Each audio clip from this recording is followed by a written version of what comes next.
234 मौलाना हसरत मोहानी में अपना फर्ज अंजाम देती हूँ। उम्मीद है आप तमाम लोग खैरियत से होंगे। मेरे प्यारे बच्चों, आज मैं आपको एक कहानी सुनाती हूँ। ये कहानी है एक लड़की की जो बहुत ही प्यारी है। उसे खाने का बहुत शौक होता है। वो रोजाना रात में अपने वालिद साहब से कुछ ना कुछ खाने का मंगाया करती। एक रात उसने अपने वालिद से कुछ खाने के लिए मंगाया, तब उसके वालिद ने उसके लिए ब्रेड लेकर आए, लेकिन वो खेल कर बहुत थक चुकी थी, इसलिए वो खाए बगैर ही सो गई।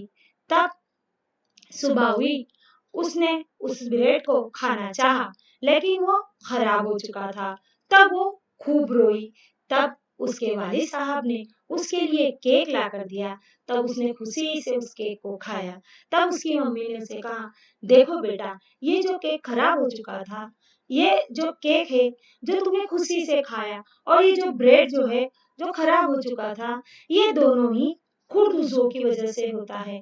तो मेरे प्यारे बच्चों, आज हम मजमून साइंस जमात हस्तुम यानी 8 में बाब 2 खुर्द उज़्वे दोस्त और दुश्मन इसका हिस्सा अव्वल पढ़ेंगे।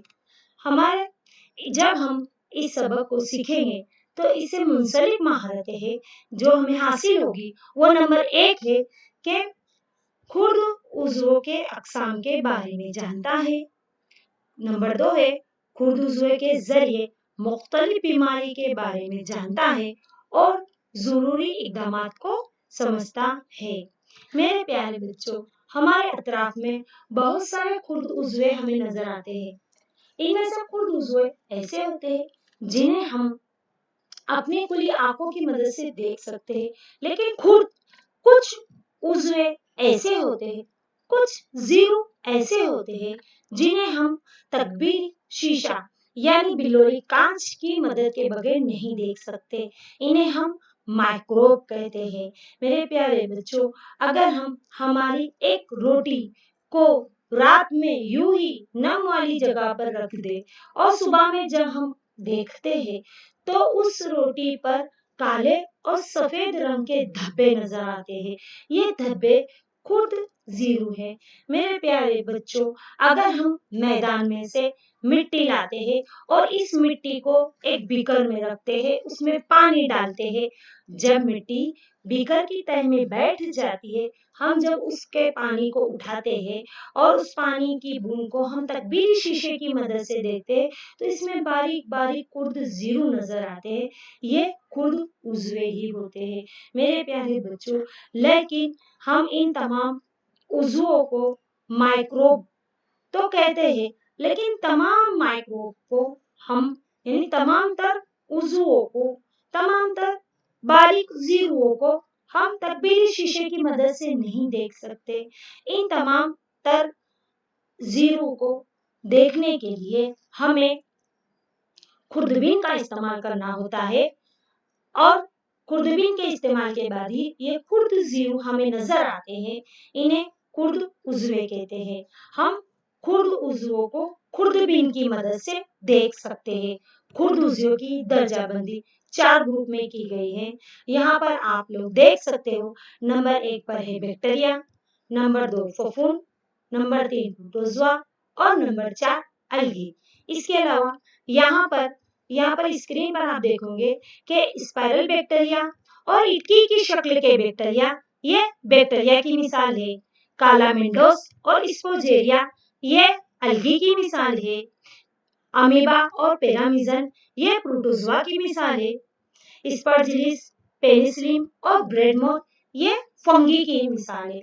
इसके अलावा वायरस भी बहुत छोटे होते हैं जो मेजबान को खुलवी उज़्वों के अंदर ही तौलीद करते हैं।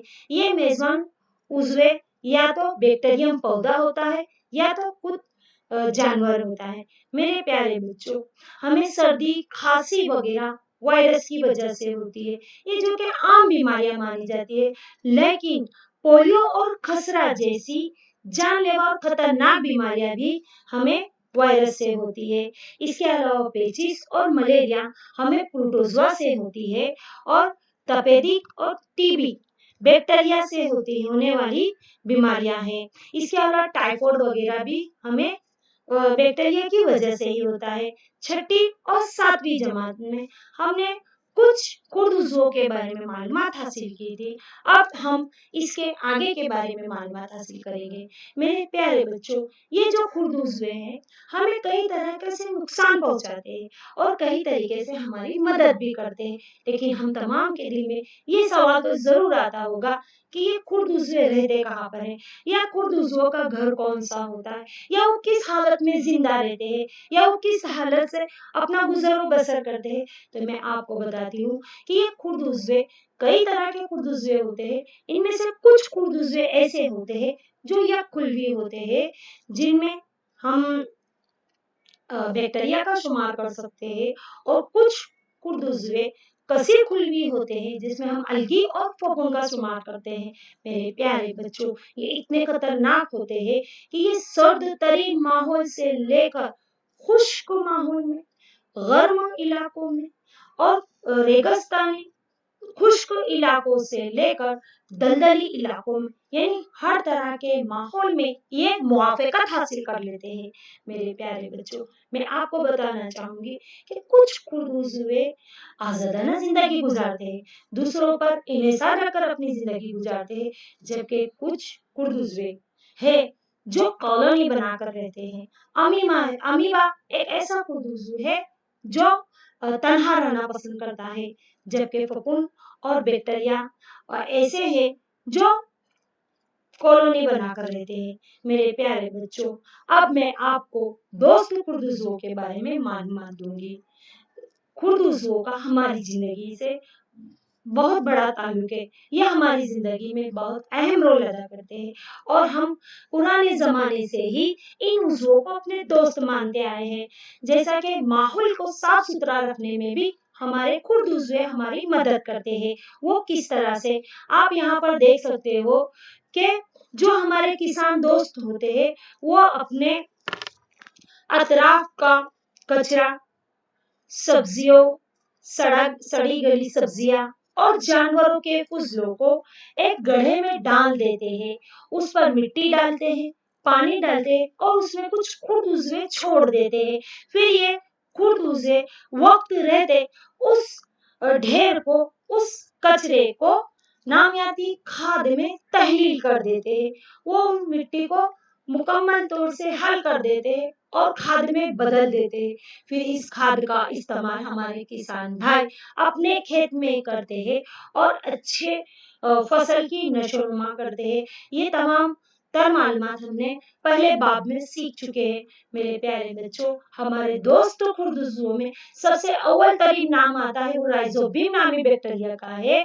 वो इसलिए है क्योंकि ये राइजोबियम नामी बैक्टीरिया जो होता है वो जमीन में नाइट्रोजन की तहलील करके हमारी पौधों की नशोनुमा में मदद करते हैं।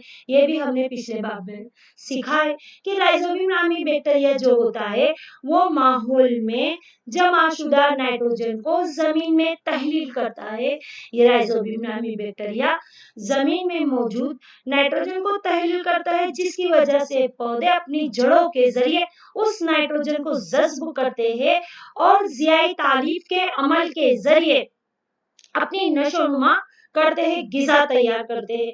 मेरे प्यारे बच्चों, मैं आपको बताऊंगी कि हमारे दोस्तों खुर्द उज़्वे ना ही खेती बाड़ी में हमारे काम आते हैं, साथ ही बेकरी में ब्रेड और केक बनाने में भी इनका इस्तेमाल होता है।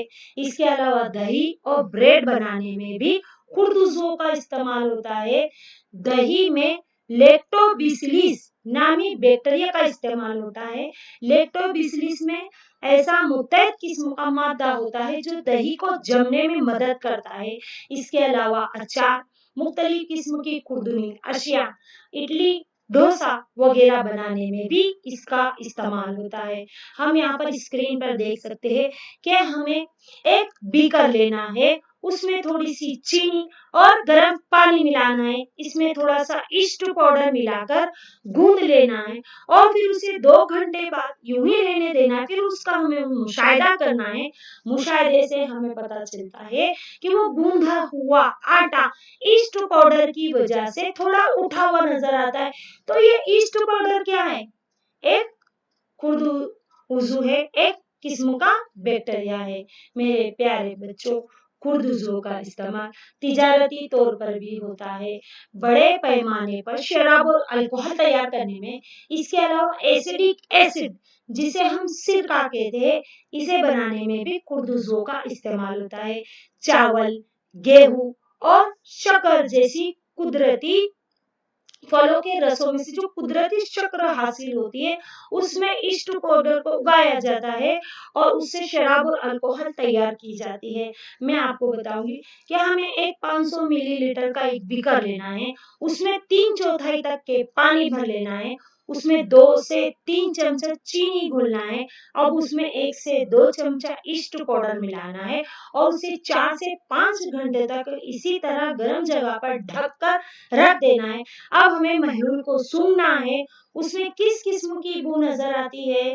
तो भाई ये अल्कोहल की बू है, जो ईस्ट के जरिए चीनी के अल्कोहल में तब्दील होने की वजह से पैदा होती है। चीनी की अल्कोहल में ये तब्दीली का अमल तुखमीर कहलाता है। आपको स्क्रीन पर ये साइंसदान जो नजर आ रहे हैं, ये हमारे माजी साइंसदान लुई पास्चर है, जिन्होंने 1857 में तुखमीर की खोज की थी। मेरे प्यारे बच्चों, इस तरह से शराब को बड़े पैमाने पर बनाने के लिए खुर्द उजुओं को तैयार करके इनसे शराब तैयार की जाती है और इनका तिजारती इस्तेमाल बड़े पैमाने पर होता है। इस तरह से खुर्द उजे एक तरीके से हमारे दोस्त है। अब मैं आपको बताऊंगी कि खुर्द उजुओं का अद्वियाती इस्तेमाल। जरा मेरे प्यारे बच्चों याद कीजिए, जब हम बीमार होते हैं तो हमारी अम्मी हमें कहाँ ले जाती है? कौन बोलेगा इस सवाल का जवाब? कहाँ ले जाती है हमारी अम्मी? हाँ, कहाँ पर? दवाखाने में? क्या गार्डन? दवाखाने में ले जाते हैं। हाँ, तो वहां पर हमें डॉक्टर, यहाँ पर स्क्रीन पे मैं आपको बताती हूँ कि हमें मुख्तलिफ किस्म की दवाइयाँ और इंजेक्शन दिए जाते हैं।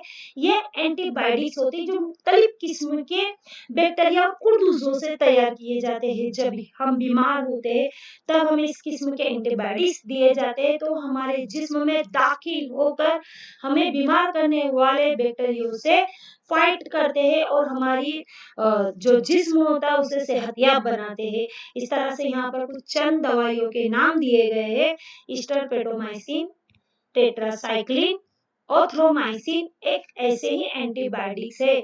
इसके अलावा इन्हें मुख्तलिफ किस्म के बैक्टीरिया को उगाकर पैदा किए जाते हैं। मेरे प्यारे बच्चों, मैं आपको बताऊंगी कि 1929 में ये जो साइंसदान यहाँ पर इनकी तस्वीर जो नजर आ रही है, वह 1929 में अलेक्जेंडर फ्लेमिंग नामी जो साइंसदान थे, उन्होंने बीमारी फैलाने वाले बैक्टीरिया के कल्चर पर काम कर रहे थे। अचानक उन्होंने कल्चर की प्लेट के ऊपर हरे रंग की फफूंद के छोटे छोटे बर्जों को देखा। उन्होंने मुशाहिदा किया। इस तरह से उन्होंने फफूंद के कुछ बर्जों को देखा, कुछ धब्बों को देखा, उन्होंने इसका मुशाहिदा किया। तब पता चला कि दरहकीकत ये छोटे छोटे हरे रंग की फफूंद है और इन्होंने बैक्टीरिया की नमों को रोक दिया है। दरअसल फफूंद ने इनमें से बहुत से बैक्टीरिया को खत्म कर दिया था। इस तरह से हमारे अलेक्जेंडर फ्लेमिंग ने 1929 में इस फफूंद का इस्तेमाल करके पेनिसिलिन की तैयार किया था। इस तरह से पेनिसिलिन की इजाद हुई। इसके अलावा मैं आपको बताऊं कि मेरे प्यारे बच्चों, ये जो खुर्द उज़्वे होते हैं वो मुख्तलिफ किस्म के जानवरों की ग़िज़ा में भी मिलाए जाते हैं। साथ ही साथ हमारी खेती की अच्छी नशोनुमा के लिए और पैदावार में पैदा होने वाली मुख्तलिफ किस्म की बीमारियों को रोकने के लिए भी हमें वेडमार का छिड़काव करना होता है। ये एक किस्म के खुर्द उज़्वों की और वायरस के दवाइयाँ तैयार की जाती है और इनका छिड़काव किया जाता है, जिससे हमारी फसलों को कोई नुकसान नहीं होता और हमारी फसलों को नुकसान पहुंचाने वाले बैक्टीरिया का और उनको नुकसान पहुंचाने वाली बीमारियों का खात्मा हो जाता है। मेरे प्यारे बच्चों, मैं आपको बताऊंगी कि ये जो एंटीबायोटिक्स होते हैं, भले ही हमारे जानवरों की ग़िज़ा में मिलाए जाते हैं, हमारी बॉडियों में दाखिल किए जाते हैं, हमारी फसलों की हिफाजत के लिए उन पर इनका छिड़काव किया जाता है, पर हमें एंटीबायोटिक से सावधान रहना चाहिए। ऐसा क्यों? क्योंकि एंटीबायोटिक्स के ज्यादा इस्तेमाल से हमारी बॉडी पर उसके मुज़िर असरात हो सकते हैं, क्योंकि अगर हम लगातार और बार बार एंटीबायोटिक्स लेते हैं तो वो हमारे जिस्म पर लाअसर हो जाती है और हमें और ज्यादा और बेहद ज्यादा बीमार बनाने में वो मददगार साबित होती है। इसके अलावा अगर हमें सर्दी खांसी जैसी बीमारियां हो तो उन्हें हम उस वक्त हमें एंटीबायोटिक्स नहीं लेना चाहिए, क्योंकि इस किस्म की बीमारियां वायरस से होती है। मेरे प्यारे बच्चों, इसलिए आप तमाम से गुजारिश है कि आप कभी भी डॉक्टर की सलाह मशवरा के बगैर कभी भी एंटीबायोटिक्स का इस्तेमाल ना करें और ना ही करने दे। मेरे प्यारे बच्चों, मैं आपको बताती हूँ, जब हम छोटे होते हैं हमें मुख्तलिफ किस्म के टीके दिए जाते हैं, जिन्हें वैक्सीन कहते हैं। ये टीके हमें क्यों लगाए जाते हैं? तो हमें मुख्तलिफ किस्म की बीमारियों से महफूज रखने के लिए हमें वैक्सीन दी जाती है, टीके लगाए जाते हैं और हमारे जिस्म में यह टीके इंजेक्शनों के जरिए और टीपों के जरिए दाखिल किए जाते हैं, जो हमारे जिस्म में एंटीबॉडी तैयार करते हैं और हमारे जिस्म को और मजबूत बनाते हैं, ताकि हमारा जिस्म आगे होने वाली बीमारियों से लड़ सके और महफूज रह सके।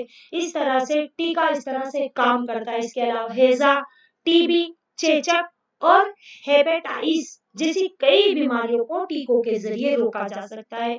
मेरे प्यारे बच्चों, यहाँ पर नजर आने वाली तस्वीर एडवर्ड जेनर की है, जो 1798 में चेचक के टीके की खोज की थी। पुराने जमाने में चेचक ने एक बहुत बड़ी तबाही मचाई थी। तब एडवर्ड जेनर नामी साइंसदान एक फरिश्ता बनकर हमारी दुनिया में आए थे और उन्होंने चेचक के टीके की खोज की और इसके जरिए इस चेचक को इस दुनिया से निस्त और नाबूद किया गया।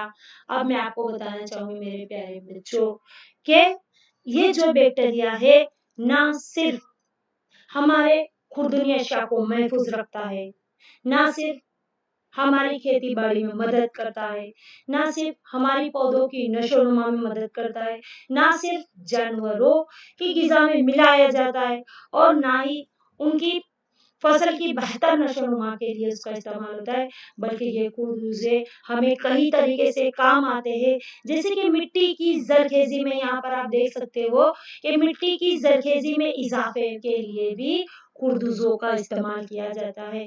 ये खुरदुरे जो होते हैं हमारे किसान के दोस्त कहलाते हैं। हमने इसके बारे में पिछले सबक में बहुत अच्छे और तफसील से मालूमात हासिल की थी कि जो खुरदुरे होते हैं वो जमीन के अंदर जाकर हमारी जमीन को और ज्यादा नरम और पोची बनाते हैं और जिससे जो हमारी फसल होती है उसकी बेहतर नशोनुमा होती है। इस तरह मिट्टी की जरखेजी में इजाफे के लिए भी खुरदुरों का इस्तेमाल होता है। इसके अलावा माहौल की सफाई में अहम रोल अदा करने वाले हमारे बैक्टीरिया है, राइजोबियम बैक्टीरिया और नीली हरी अलगी। इस तरह से ये दोनों जो बैक्टीरिया है हमारे माहौल को साफ रखने में मदद करते हैं। वो किस तरह से? क्योंकि हमारी जमीन में मुख्तलिफ किस्म के जानदार उज़्वे के मुर्दा जिस्म पाए जाते हैं, मुख्तलिफ किस्म की चीजें पाई जाती है और ये जो दोनों बैक्टीरिया होते हैं वो इन्हें जमीन में तहलील कर देते हैं, खाक बना देते हैं और इस तरह से ये बैक्टीरिया हमारी माहौल की सफाई में मददगार साबित होते हैं। मेरे प्यारे बच्चों, आज इस हिस्सा अव्वल में मैंने आपको हमारे दोस्त खुर्द उज़्वों के बारे में मालूमात दी। उम्मीद है मेरे प्यारे बच्चों आपको ये लेसन इतना पाठ मुकम्मल तौर से समझ में आया होगा। अब मेरे प्यारे बच्चों, घर काम तो बनता है। अब मैं आपको चंद सवाल दूंगी, उम्मीद है तमाम बच्चे इसका जवाब दे सकेंगे। इसका सवाल नंबर 1 है कि खुर्द उज़्वों को किसकी मदद से देखा जा सकता है? कौन देगा भाई इसका जवाब? बोलो, क्या है जवाब सही? हाँ, क्या? हाँ, बिल्कुल सही कि भाई खुर्द उज़्वों को हम खुर्दबीन की मदद से देख सकते हैं। शाबाश।